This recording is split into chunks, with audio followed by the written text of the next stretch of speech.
Aos 15 anos de idade, José Bates embarcou em um navio comercial.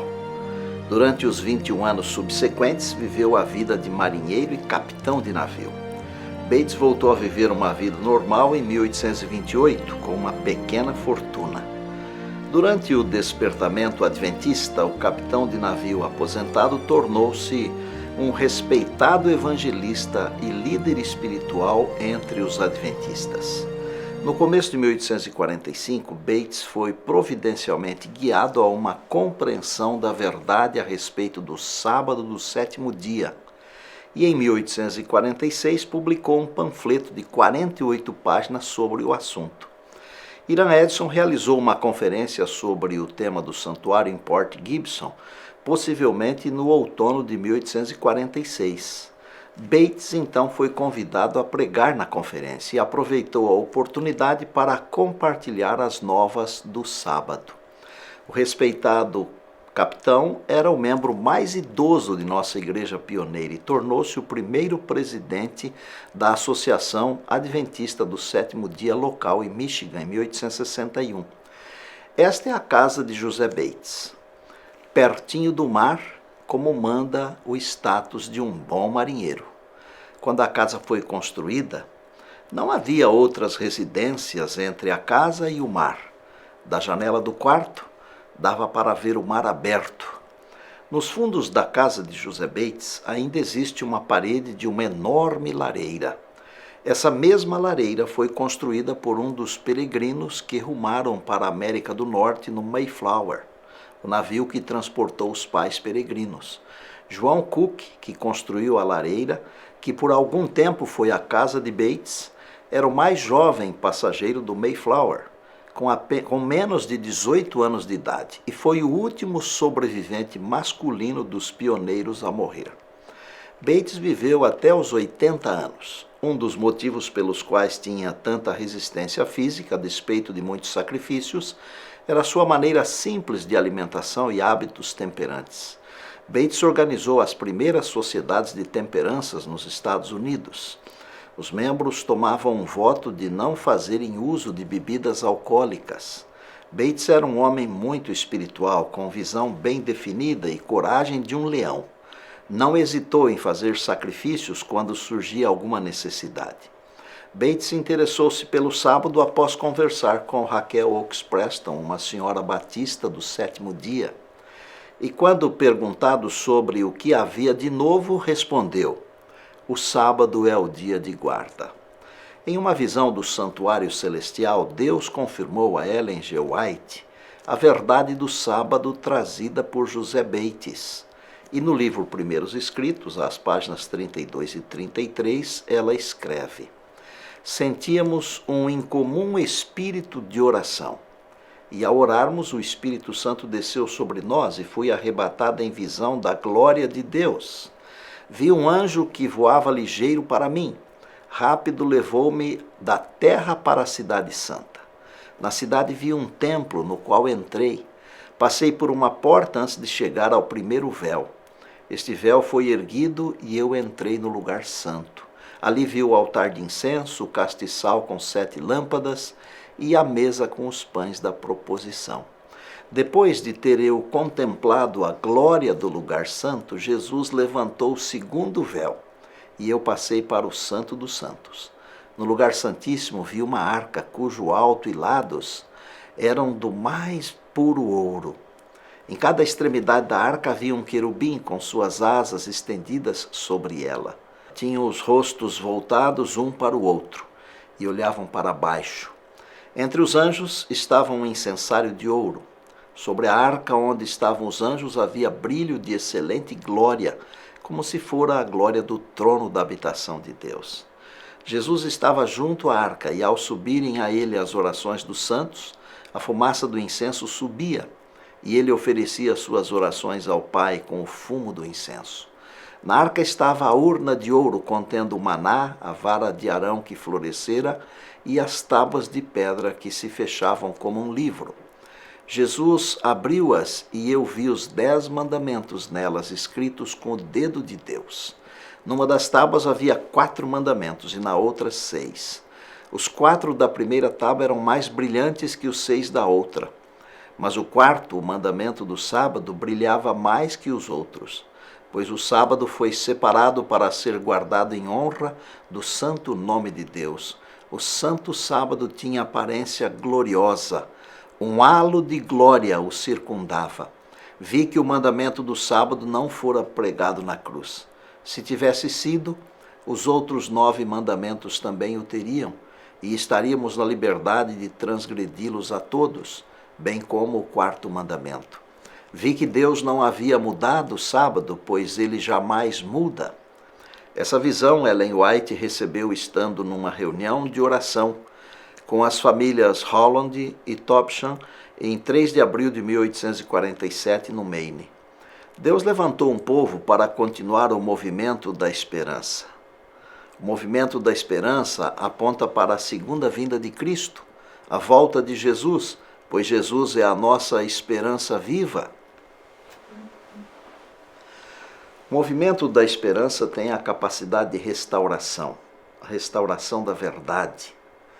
A Bíblia diz, é necessário que ainda profetizes. É a certidão de nascimento da Igreja Adventista do 7º dia. A tríplice mensagem angélica, como Apocalipse 14, 6 a 12, trata-se do último convite de Deus ao mundo antes da volta de Jesus. As 3 mensagens também trazem novas ideias e responsabilidades para o povo de Deus. Agora, o povo de Deus não deve apenas pregar a conversão e a obediência, mas também a volta do Senhor e a diferença entre obedecer à lei de Deus e à lei dos homens.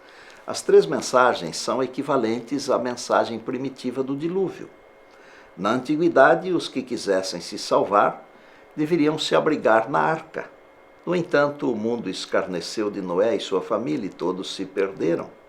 As 3 mensagens falam da preparação que os filhos de Deus devem ter para estarem de pé na volta do Senhor Jesus.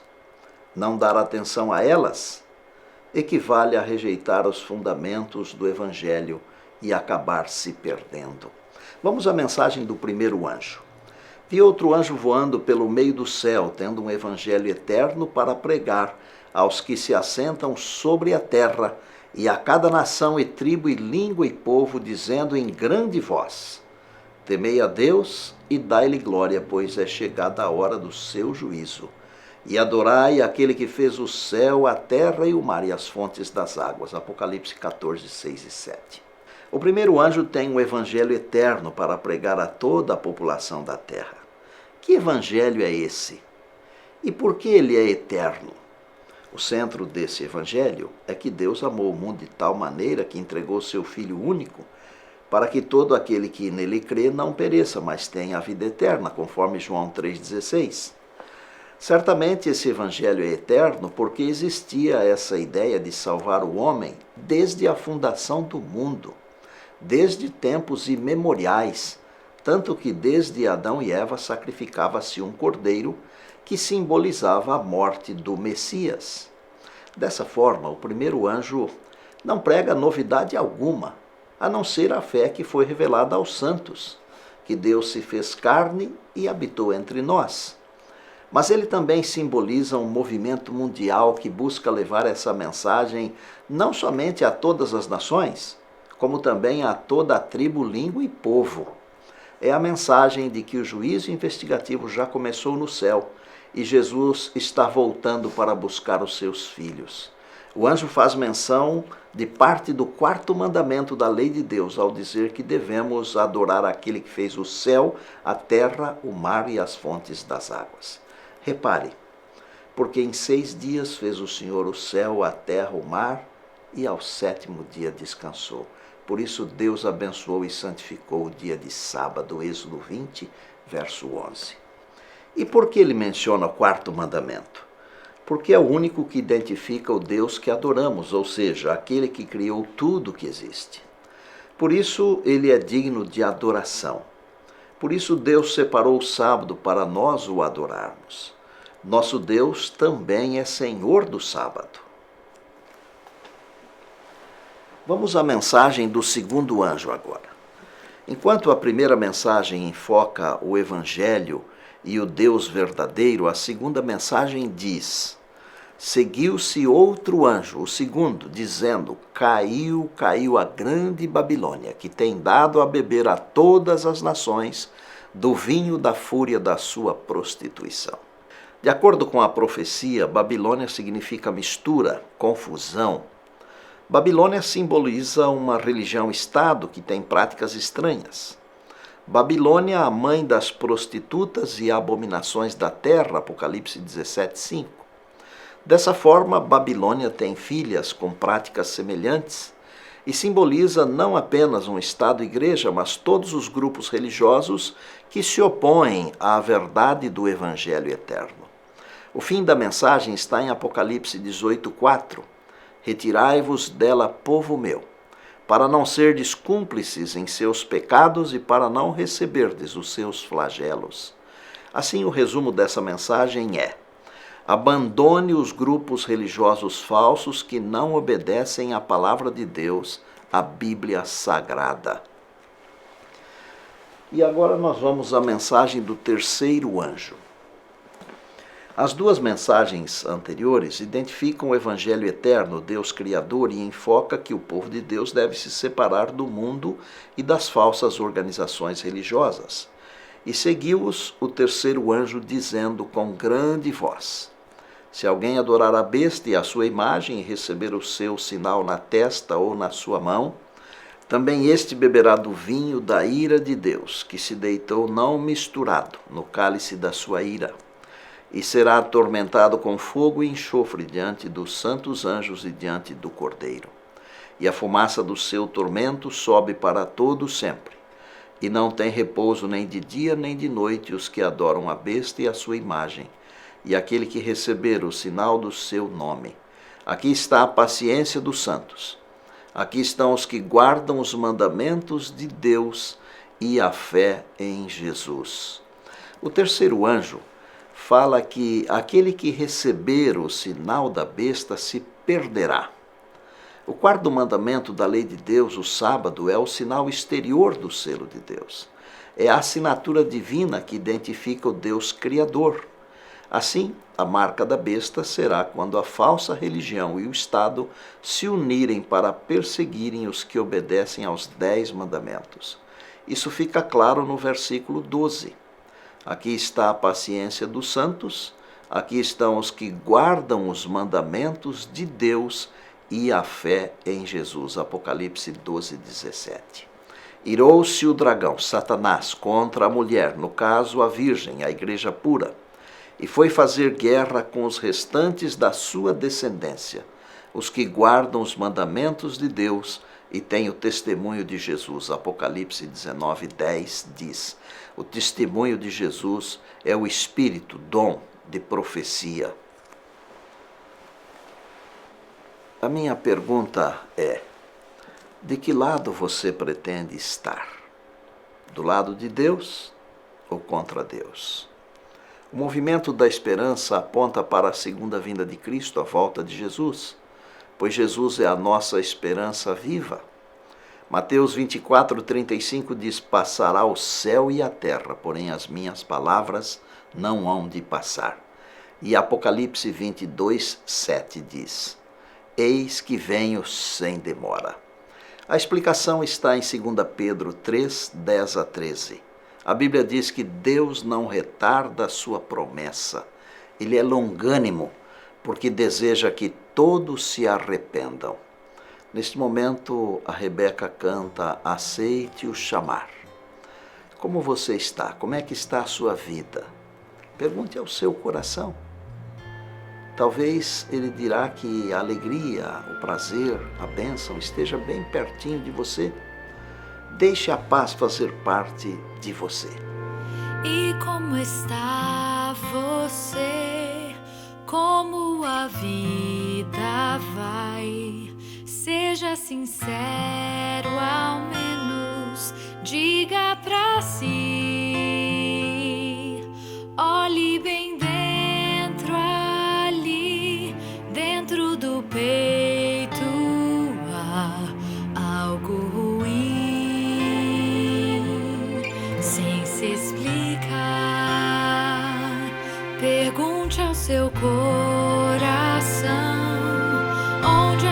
alegria está, e ele talvez dirá que está ali.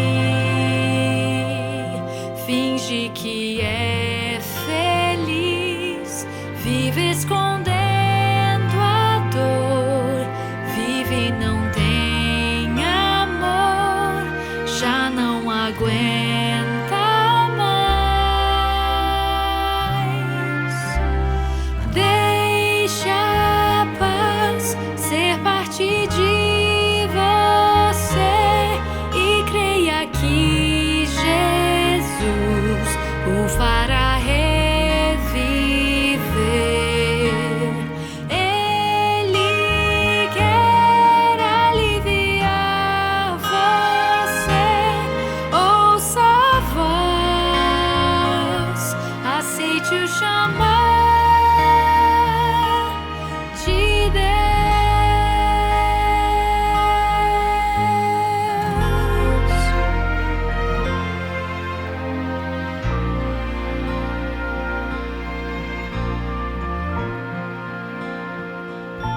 Você pode até achar que eu não falo com você, que essa canção foi feita pra outro alguém, mas não resista mais, é a você que o Pai ama demais e quer restaurar. Então passe a permitir que o Eterno esteja assim, bem perto de você, perfeita união. Venha Jesus e não resista, por favor. Este é o momento, sim. Aceite o seu amor. Deixa a paz ser parte de você e creia que Jesus o fará reviver. Ele quer aliviar você. Ouça a voz, aceite o chamar. Deixa a paz ser parte de você e creia que Jesus o fará reviver. Ele quer aliviar você. Ouça a voz, aceite o chamar de Deus.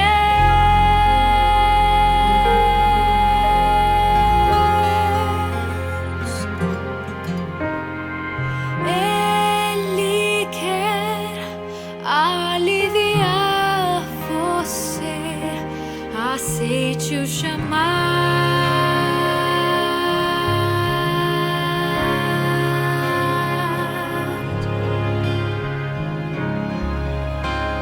Que música linda foi gravada em Pérgamo, onde os cristãos preferiram entregar a sua vida e não negar a sua fé.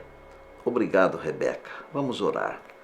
Querido Deus, nosso Pai, louvamos o nome do Senhor, porque Jesus em breve virá.